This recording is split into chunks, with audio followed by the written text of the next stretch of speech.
আসসালামু আলাইকুম। বিসমিল্লাহির রহমানির রহিম।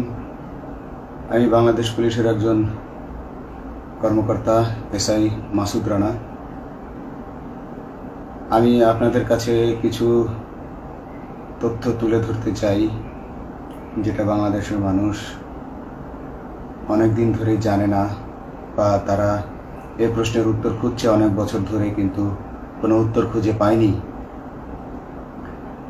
আজকে যাকে সেনাবাহিনী থেকে অব্যাহতি দেওয়া হলো, মেজর জেনারেল জিয়াউল হাসান, যিনি এনটিএমসির প্রধান ছিলেন এবং তিনি র্যাবের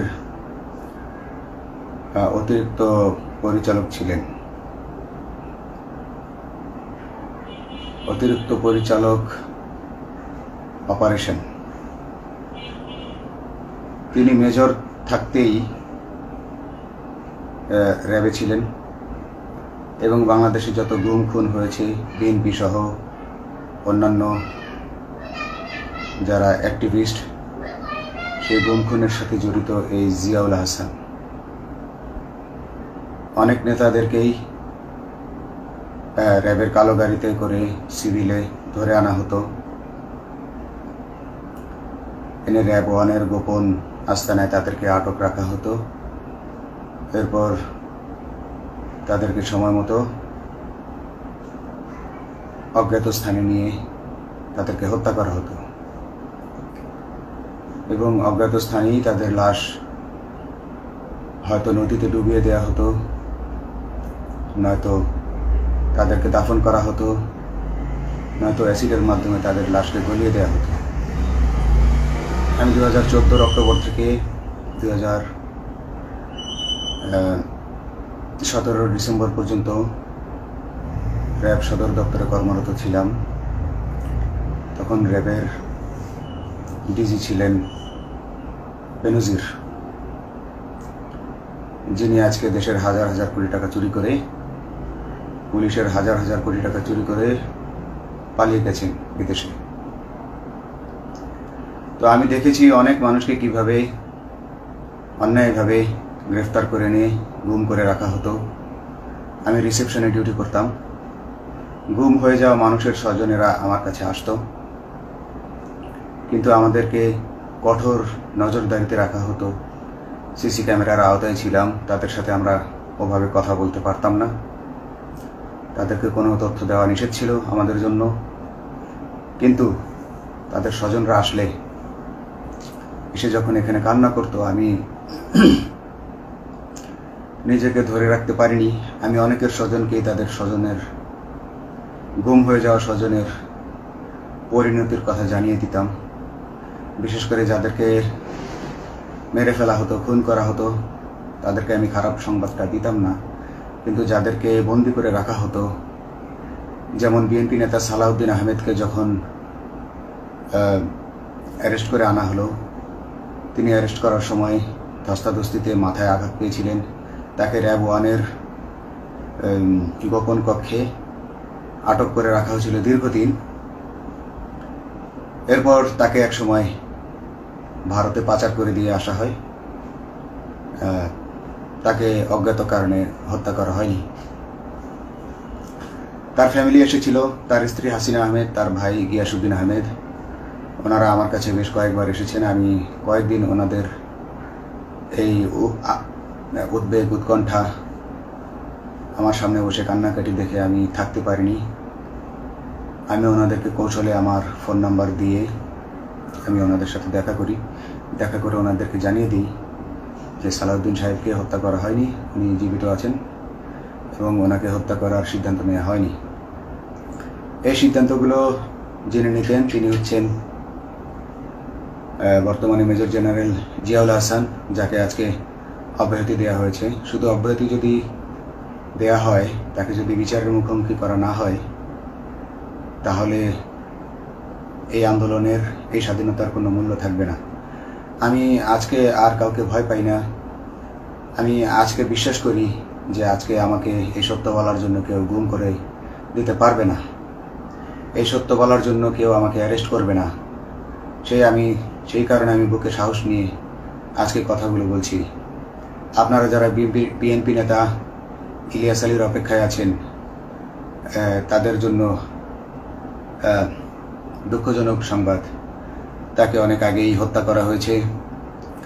তাকে পতেঙ্গা সমুদ্র সৈকত দিয়ে কড়া পাহারায় সাগরের মাঝখানে নিয়ে স্পিড বোটের মাধ্যমে মুখে পলিথিন পেঁচিয়ে হত্যা করে, তার পেট ছুরি দিয়ে ছিদ্র করে, তাকে পাথর দিয়ে বেঁধে সাগরে ডুবিয়ে দেওয়া হয়েছে।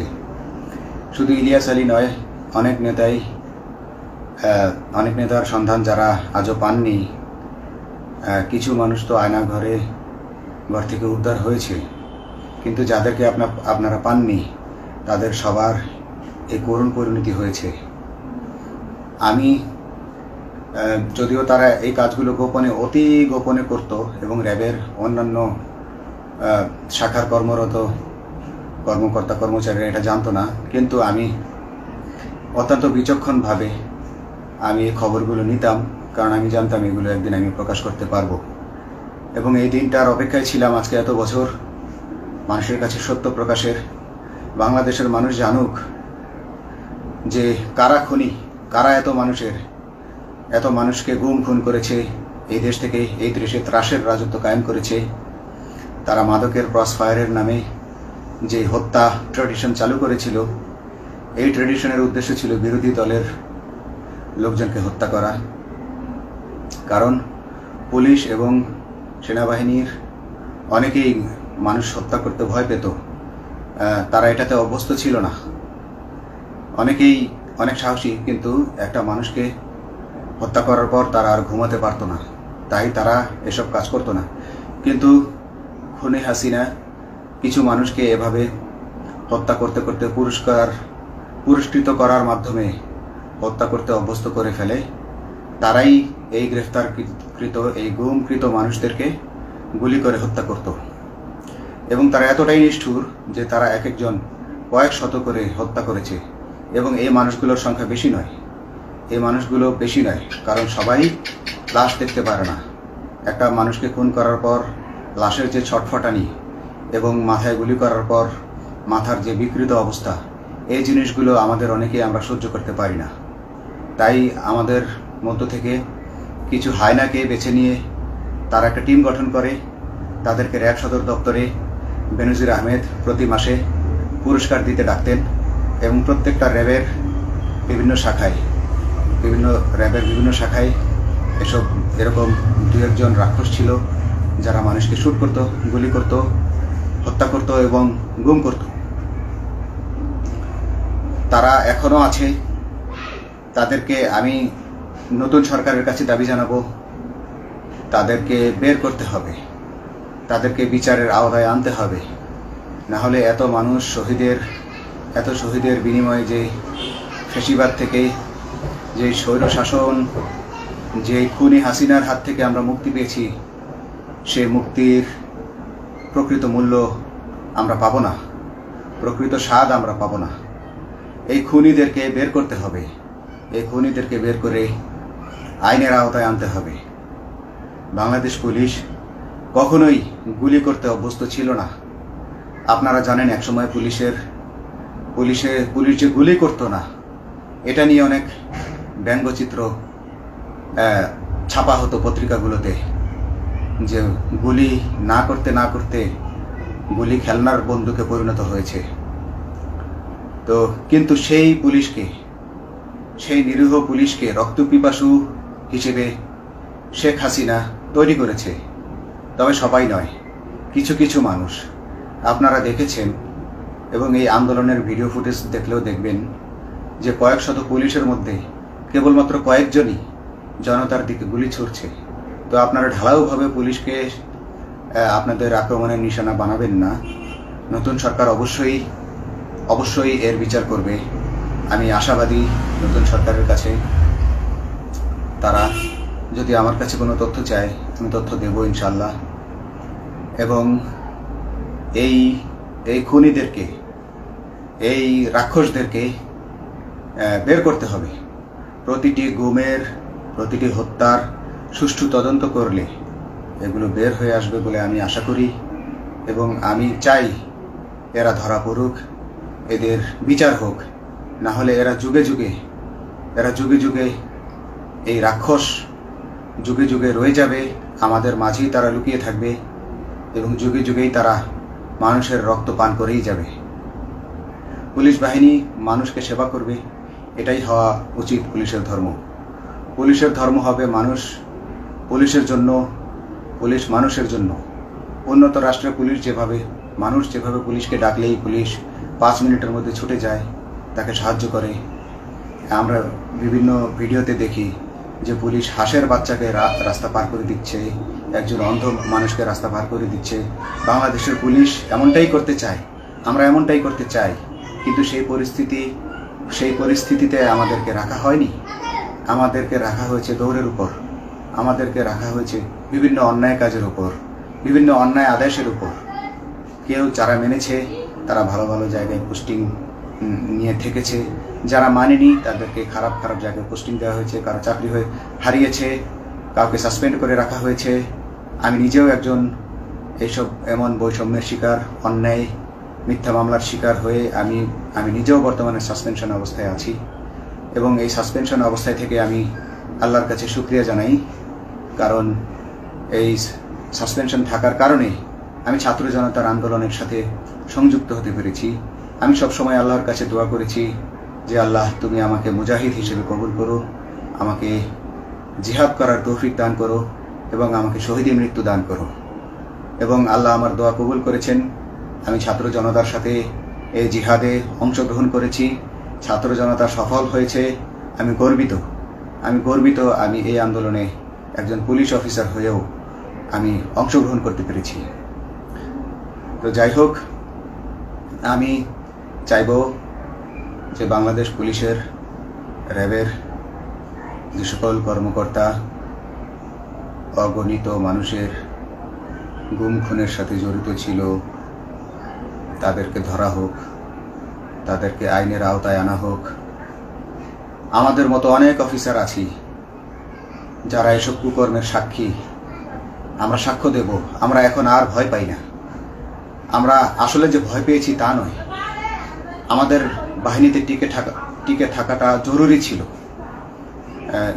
জনগণের স্বার্থেই আমাদের বাহিনীতে থাকা জরুরি ছিল, কারণ আমরা যদি বাহিনী থেকে আউট হয়ে যেতাম তাহলে এসব তথ্য আমরা জানতে পারতাম না এবং জনতার কাছে পৌঁছাতে পারতাম না। জনতার কথা বলতে হলে, জনতার সাথে থাকতে হলে আমি পজিশনেও থাকতে হবে।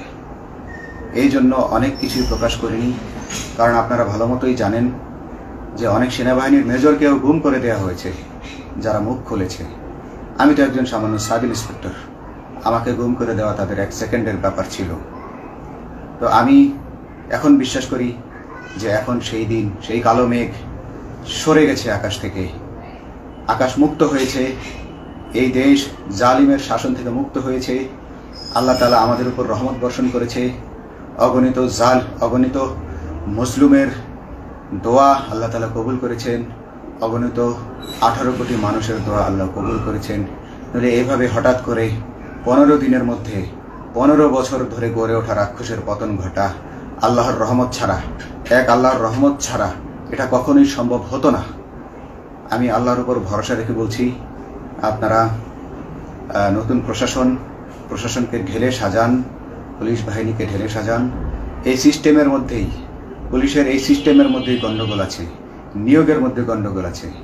আপনারা এই সিস্টেমগুলো পরিবর্তন করুন, আপনারা এই সিস্টেম পরিবর্তনে সাহায্য করুন এবং পুলিশ ডিপার্টমেন্টে যত ডিপার্টমেন্টাল পরীক্ষা আছে এগুলো তুলে দেন।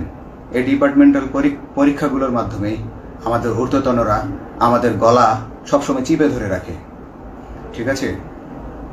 সেজন্য আমরা তাদের কাছে সবসময় আটকা থাকি। এই জন্য আমরা অনেক কিছু বলতে পারি না, অন্যায়ের প্রতিবাদ করতে পারি না। তো এই সিস্টেম পরিবর্তন জরুরি। ডিপার্টমেন্টে কোনো পরীক্ষা থাকা যাবে না। কনস্টেবল হতে যারা একটা নির্দিষ্ট সময় পর তার বিভিন্ন কোর্স করানোর মাধ্যমে তার প্রমোশন হতে হবে। সাব